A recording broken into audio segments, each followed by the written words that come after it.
ഇന്ന് നമ്മൾ ഹിമാലയന്റെ റിമ്മ് മാറ്റാൻ പോകും.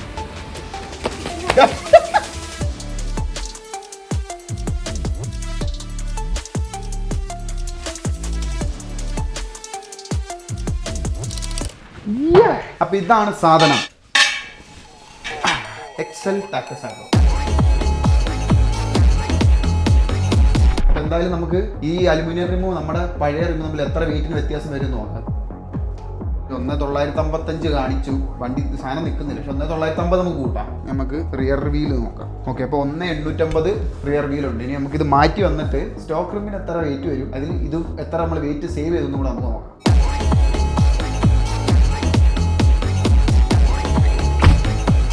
അപ്പം നമ്മുടെ അജണ്ട എന്താ? ഇപ്പം നമ്മൾ ആദ്യം പോയിട്ട് നമ്മുടെ ടയർ ഊരുന്നു. ടയർ ഊരിയിട്ട് വേണം ഇത് റിമ്മ് കെട്ടുന്ന ആളുടെ അടുത്തോട്ട് പോകാൻ. അപ്പം ആദ്യം നമ്മൾ ടയർ ഊരുന്നിടത്തേക്ക് പോകും.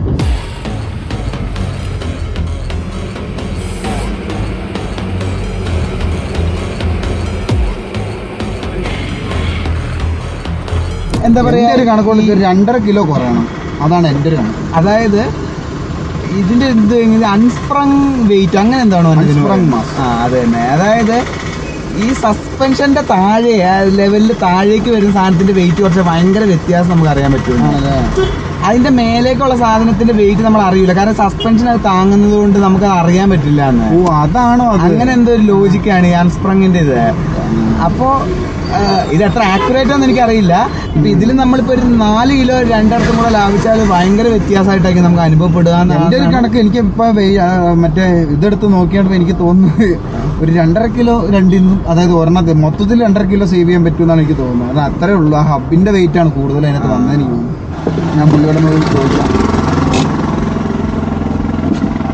റിമ്മിടാക്കുന്ന കടയിൽ പോയി. അവിടെ ചെന്നപ്പോഴാണ് നമ്മുടെ വണ്ടിയുടെ സ്പോക്ക് പുതിയത് വേറെ വാങ്ങി കൊടുക്കണം. അതിൽ ഓൾറെഡി ഉള്ള സ്പോക്സ് ഇതിനു മുമ്പ് എന്തോ കമ്പനി ഇത് ടൈറ്റ് ചെയ്തതിന്റെ ആണോ എന്ന് അറിയത്തില്ല. ഈ സ്പോക്കിന്റെ ഭാഗമെല്ലാം അതിന്റെ വെട്ടെല്ലാം പോയി. അതെ, അത് നല്ല ഓവർ ടൈറ്റ് ചെയ്ത് വെച്ചിട്ട് അതെല്ലാം പോയി. അപ്പൊ അതിൽ നടപടി ആവില്ല, റിസ്ക് ആണെന്നാണ് അവർ പറഞ്ഞത്. കാരണം നമ്മള് ഇനിയിപ്പോ നേരെ റോയൽ എൻഫീൽഡിൽ പോയി ഇതിന്റെ സ്പോക്ക് വാങ്ങാൻ പോവാണ്. ഓർഡർ ചെയ്ത് കഴിഞ്ഞാൽ 12 വർക്കിംഗ് ഡേയ്സ് വേണം. ഇവിടെ ഇല്ല സാധനം.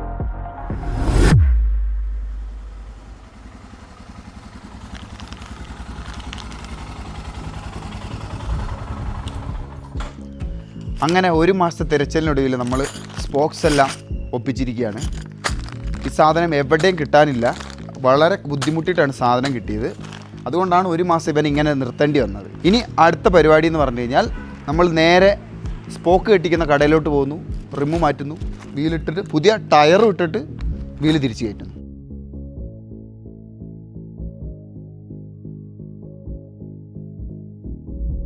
അങ്ങനെ അവസാനം നമുക്ക് നമ്മുടെ വീലെല്ലാം സെറ്റായി കിട്ടിയിട്ടുണ്ട്. മൊത്തം ഒരു ദിവസം എടുത്ത് സാധനം ശരിയായി കിട്ടാൻ വേണ്ടി. ഇനി അടുത്ത നമ്മുടെ പരിപാടി എന്ന് പറഞ്ഞു കഴിഞ്ഞാൽ ഈ സാധനം നേരെ കൊണ്ടുവന്നു പുതിയ ടയർ ഇതിലിടുന്നു.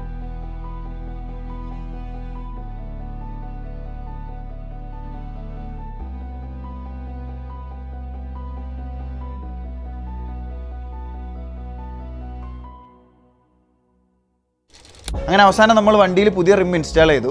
ആ ഇൻസ്റ്റാൾ ചെയ്യുന്നതിന് മുന്നേ ആ റിമ്മിൻ്റെ വെയിറ്റ് നമ്മൾ നോക്കിയിട്ടുണ്ടായിരുന്നു. ഇപ്പം നമ്മുടെ കയ്യിൽ നമ്മൾ അതിനകത്ത് ഊരിയ പഴയ റിം ഇരിപ്പുണ്ട്. ഇതിൻ്റെ വെയിറ്റും കൂടെ നോക്കിയിട്ട് നമ്മൾ മൊത്തത്തിൽ എത്ര വെയിറ്റ് സേവ് ചെയ്ത് നമുക്ക് നോക്കാം. ഓക്കെ, അപ്പോൾ നമുക്ക് ആദ്യം നമ്മുടെ ഫ്രണ്ട് റിമ്മിൻ്റെ ഇത് നോക്കാം. ഇത് സംഭവം സ്റ്റീലായതുകൊണ്ട് ഇതിന് അത്യാവശ്യം നല്ല വെയിറ്റ് ഉണ്ട്. ഒരു 3750 അടുത്ത് കാണുന്നുണ്ട്. ഇനിയിപ്പോൾ നമുക്ക് അടുത്തത് അപ്പോൾ ഏകദേശം 3650 അടുത്തുണ്ട് ബാക്കിലെ വീല്.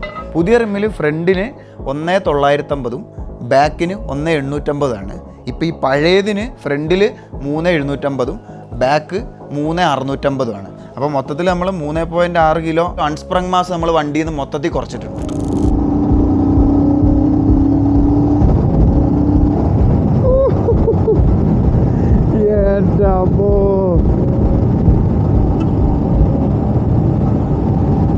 ഇത് നമ്മുടെ വീല് പുതിയ അലുമിനിയം റിംസ് ഇട്ടിട്ടുള്ള ആദ്യത്തെ റൈഡാണ്. എൻ്റെ പൊന്നോ, ഇത് ഓടിക്കുമ്പോൾ തന്നെ നമുക്ക് ആദ്യം മനസ്സിലാവുന്ന ഒരു കാര്യം എന്താണെന്ന് പറഞ്ഞാൽ ഇതിൻ്റെ മൊത്തത്തിൽ വണ്ടിയുടെ വെയിറ്റ് കുറഞ്ഞ പോലെ തോന്നുന്നുണ്ട്. അത് എന്താ കയ്യിലേക്ക് വരുന്ന ആ വെയിറ്റ് മുഴുവൻ കുറഞ്ഞ പോലെ തോന്നുന്നുണ്ട്.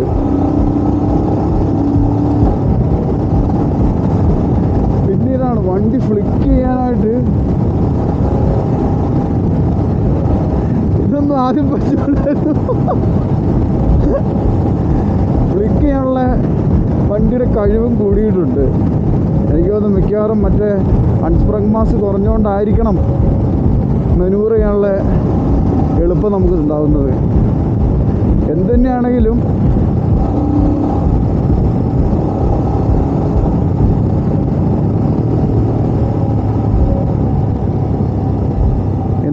കുറേ നാളൊന്ന്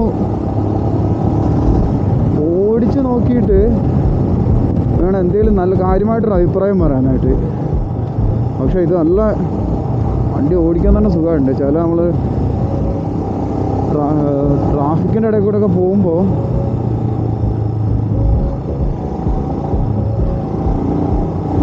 മനൂർ ചെയ്യാനായിട്ട് നല്ല എളുപ്പമായിട്ടുണ്ട്.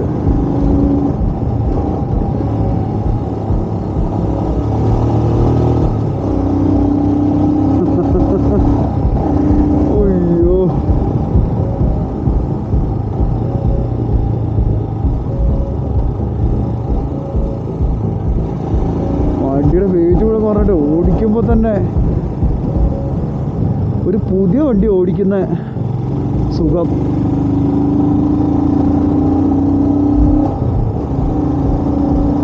അപ്പം ഇനി എന്ത് തന്നെയാണെങ്കിലും ഇനി കുറേ നാൾ ഇത് ഓടിച്ചു കഴിഞ്ഞിട്ട് ഇതിൻ്റെ മുഴുവൻ ഒരു റിവ്യൂ പറയുന്നതായിരിക്കും. എക്സൽ ടാക്കസാക്കോയുടെ ഒരു ഫുൾ റിവ്യൂ പറയുന്നതായിരിക്കും. അപ്പോൾ അതുവരേക്കും ബൈ ബൈ.